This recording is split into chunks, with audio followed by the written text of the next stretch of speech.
coming. I know it's raining, so I really appreciate everybody making it over here.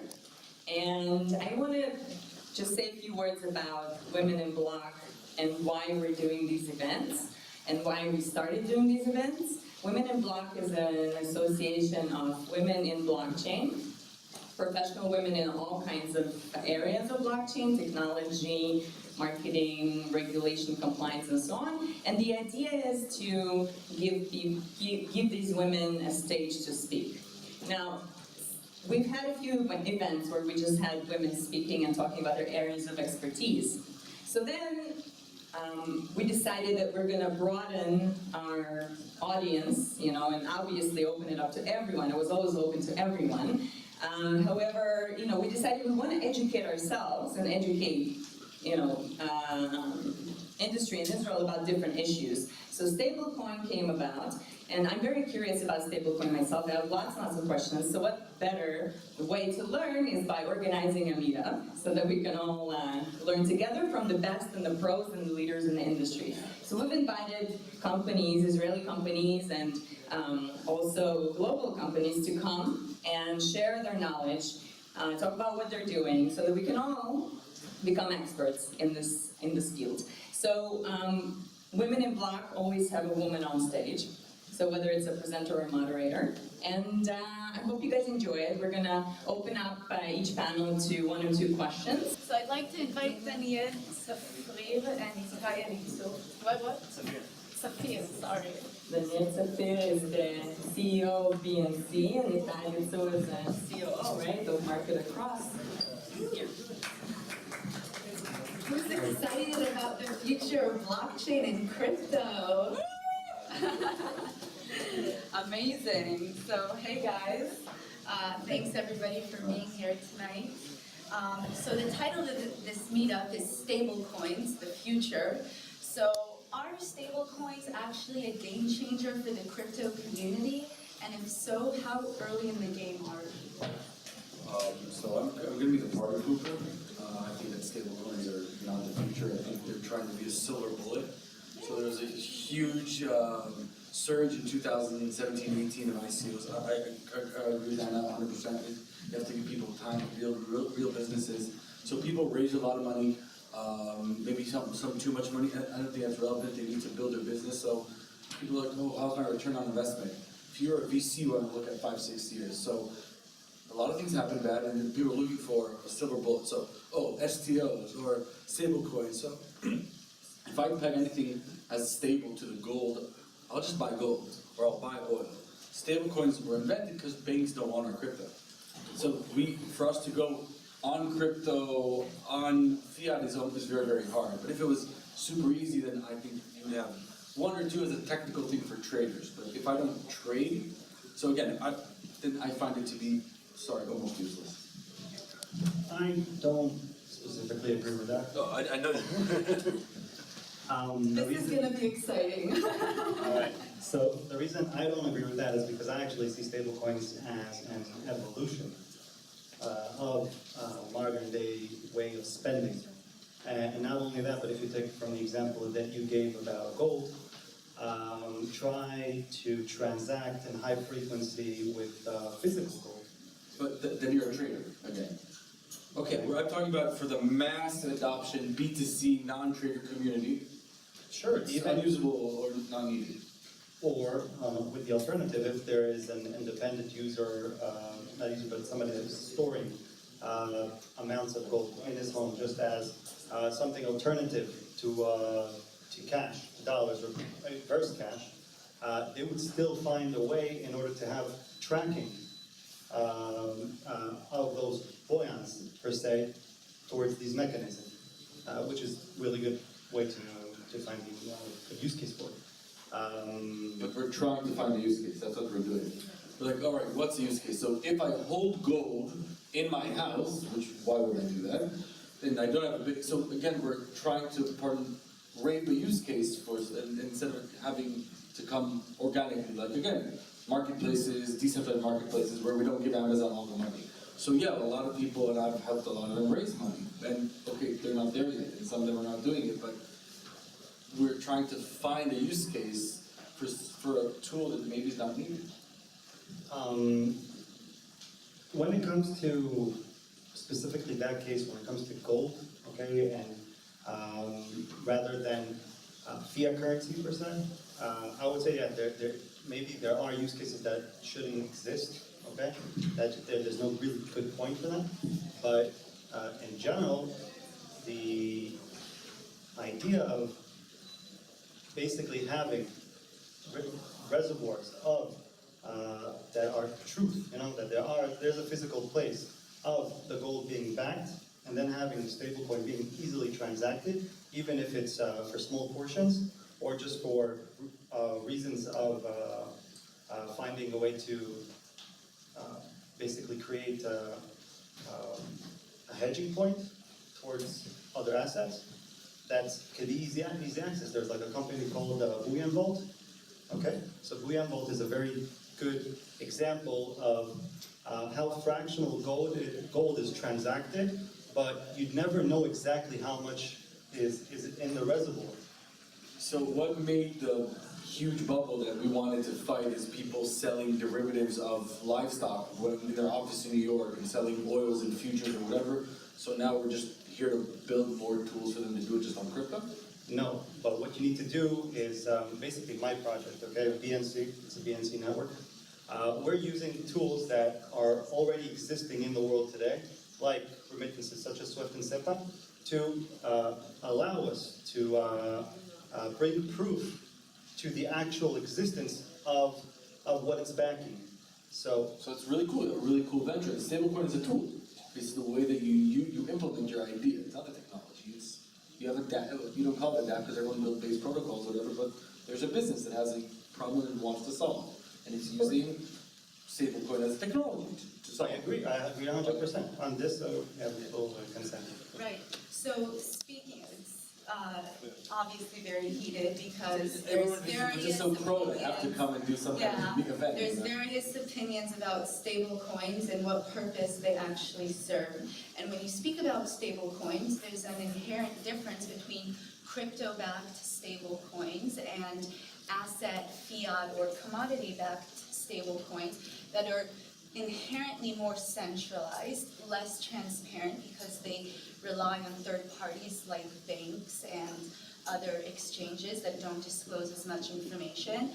And so should we focus more on crypto-backed stable coins and not try to bring the old financial system into this new and revolutionary technology? I don't believe that you can back an asset by a volatile asset that you don't have any idea whether it's going up, going down, left or right. We agree But on we're that one. talking about, right, Saying a correct, but- crypto stablecoin is almost an oxymoron. Well, they work slightly better, and they're more transparent, and they're more algorithmic and open source than these asset and fiat backed There's a stable beautiful coins. allegedly. Allegedly, yeah. Okay, Allegedly. cool, so we sort of agree on that. So how can stable coins work to be more transparent and more efficient, especially asset, fiat, and commodity-backed stable coins?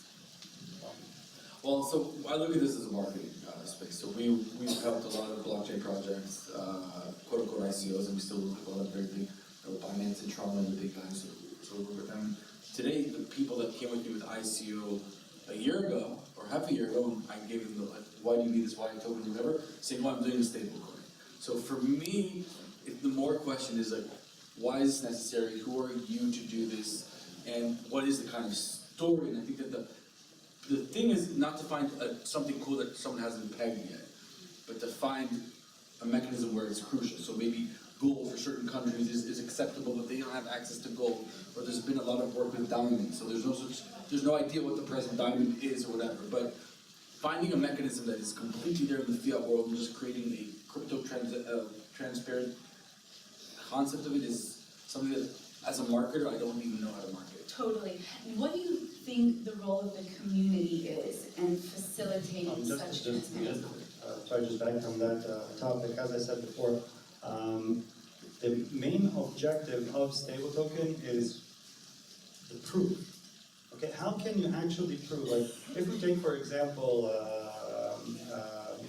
Tevin, okay, and all the news and spin-offs that happen around this currency. You're talking about, is there 2 billion? Is there more?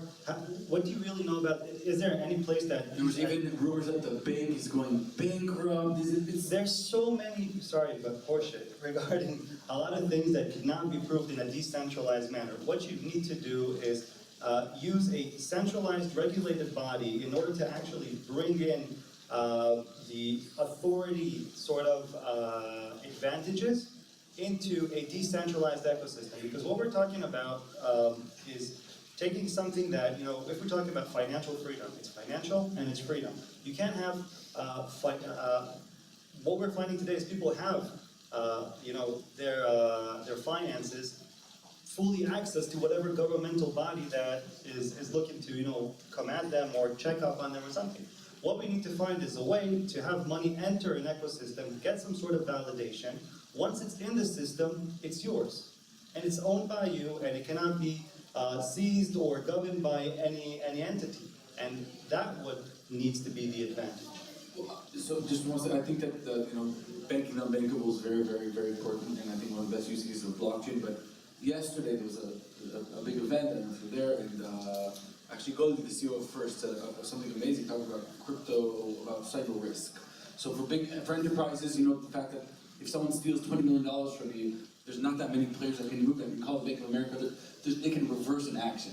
If someone steals a lot of the money in crypto, there's nothing I can do about it once it's out of my wallet. And to give that to the unbankable is also a very bad situation because they don't even have that basic layer of protection. So inherently right now, the concept of cryptocurrency and telling people of me that they don't even have anything, oh, put this on crypto is, I think, almost irresponsible looking at today's mechanism. It's so easy to be hacked right now. I don't really, depends on, again, the use cases and what you're looking to solve, okay? I didn't say that my main objective is going for the unbankable. Yeah. But my main objective is to allow people to have cost-effective transactions and alternative ways to generate passive income. We're taking the technology, we're taking the mining proof of stake, and we are introducing a lot of new mechanisms such as basically ghosting. Okay, we're taking stable tokens and allowing them to act as collateral in an ecosystem of mining without the conversion to a utility function token.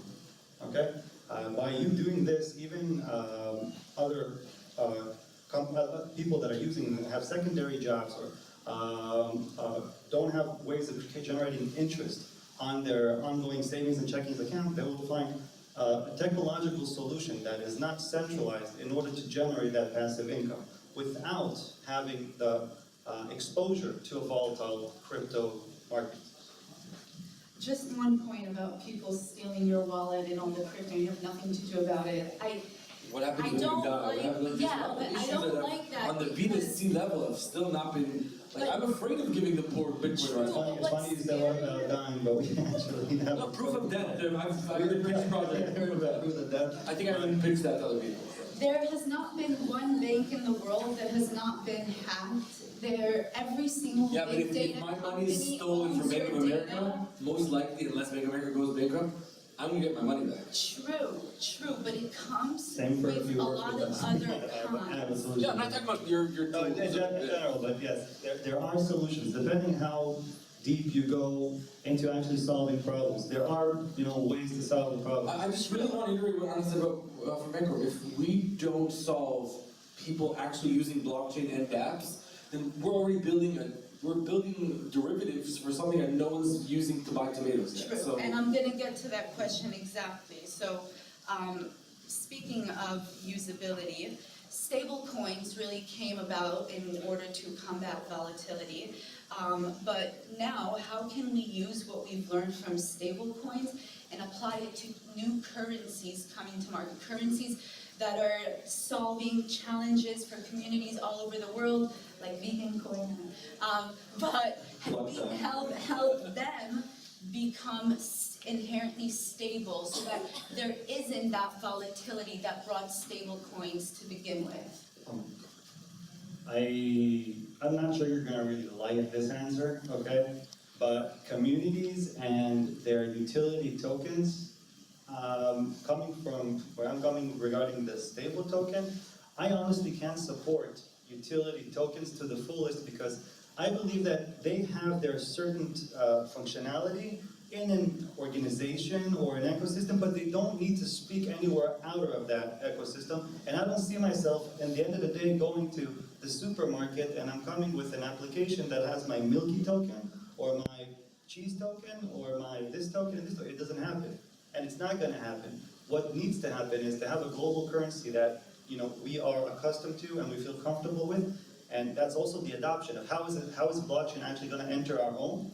I honestly believe it comes from the Why do finance we need aspect. one currency? We Right don't now need one. there's, We actually agree on that. I think that the biggest issue is kind of a lot of the hit is the fact of starting exchanges. And that's why, by the way, officially, and I urge projects, utility token does not deal with exchanges. You're supposed to create it's a barter situation.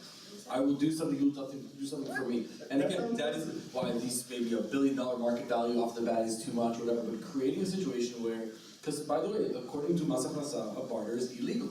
Because we're doing an action which they can't get anything out of. So yeah, from what we've created with utility tokens, I agree with you. So if you ask me, I don't know if people are going to like my answer. I think that utility tokens are a great bridge way to help get big corporations that maybe most of us don't want in this space into this space. It's a great place for them to feel very comfortable with. okay, I don't necessarily, I don't. Facebook without stablecoins won't do anything and ever talks to crypto outside of crypto because, as I said, they don't want what they have to go down.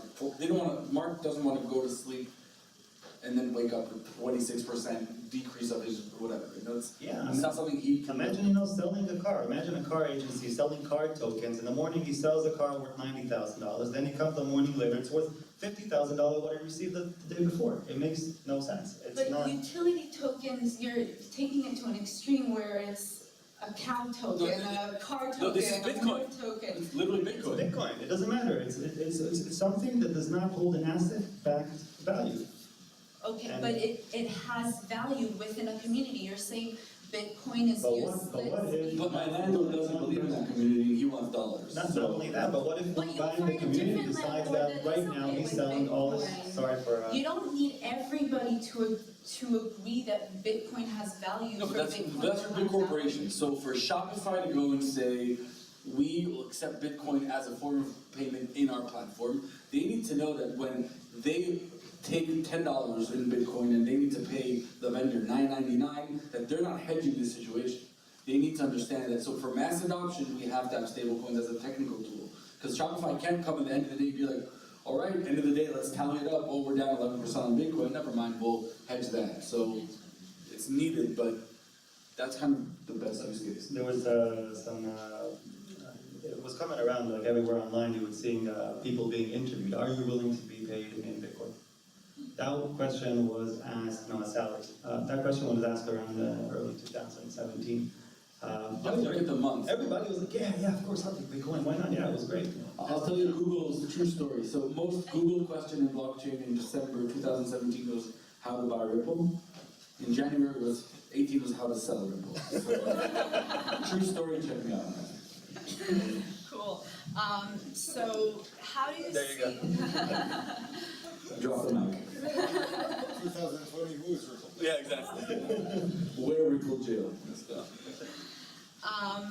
So do you see a difference in the technology, the governance, the dependability, or transparency between the crypto-backed stablecoins and the asset commodity fiat-backed? So I think that asset commodity base will usually be pegged by a normal fiat big player. So I will put gold and EY will be my khatam or something like that. So you always have to go back to what we call as trust. And then, all right, okay, so that's money there and I want to come up and say, is that gold still there? So I do think that in the asset peg, you're always going to have a player that instills trust and, by the way, has enforcement. So one of the reasons why dollar is a pretty good thing is because if if you try to quote unquote fuck with the dollar, they have a huge army that will come after you. And Bitcoin yet does not have a physical army. If you go and try and harm it, and stablecoins don't either. So if I try to hack a stablecoin, maybe am I doing if I'm in some island, can I be arrested? What am I doing? What can that stablecoin do to harm me? So that's why I think that pegging on a real asset will have to be to a centralized player. I agree with everything you said. Okay, wow, amazing. Any questions from the crowd?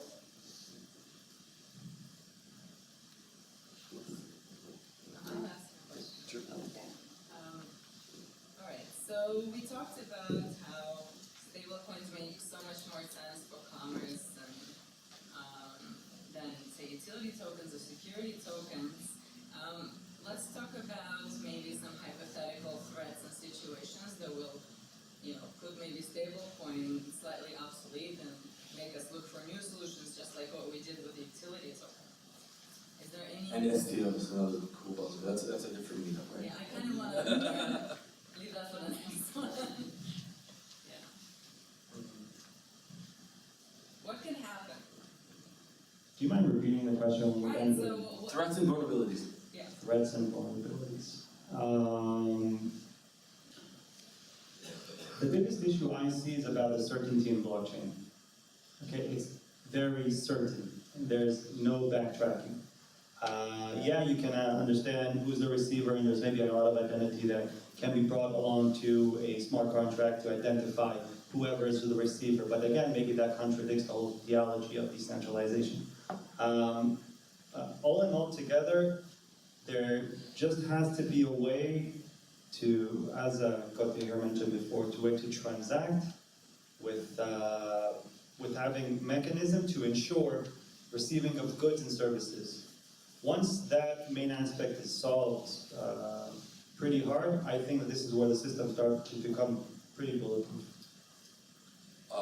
I think that the same as ICE user, it's all about public. Again, I'm a marketing guy, so it's all about public sentiment, and that's the biggest challenge. Now it seems like a safe thing. It says stable, it's coin and stable together. It feels so good until one bank account in Puerto Rico, Tether goes under, or it's one big one of them being, oh, it's gone, then we're back. I think we're going to be back to square one, and we're going to say, oh, it's another way of creating a form of something that's not really policeable. I tend to agree. If you have a situation where the collateral against the token is compromised, we might find, people run for the hills. It could be a situation, but it's the responsibility and the way that a central entity has to be part of this decentralized mechanism, and it is at least a path towards entering it in order to become somewhere of security. There has to be something like that. And do you agree that those centralized authorities that we need their help with, do they have a role to play in becoming more transparent and more forthcoming about what happens actually inside their circles? I think yes, but I think that, again, I'm very specific to what I think. I don't, not school of thought. I think that I like centralized things. I like a police. Maybe I want to be better. I don't believe in economical centralization. So yes, I do maybe want, if someone steals from me, I want there to be a police officer and take them away, et cetera, et cetera. I just don't want Amazon and Facebook to have that much power, and I want to have more freedom. So I think that they do need to be more transparent, but I don't want to know what the Shabbat does every night. I do want to know what financial corporations are doing, for sure. When it comes to the public companies, okay, obviously they expose their reportings and their earnings and such. And when it comes to also having collateral, it has to be reported and has to be recorded properly to whoever is being backed using those stable tokens. That's Okay, any other questions?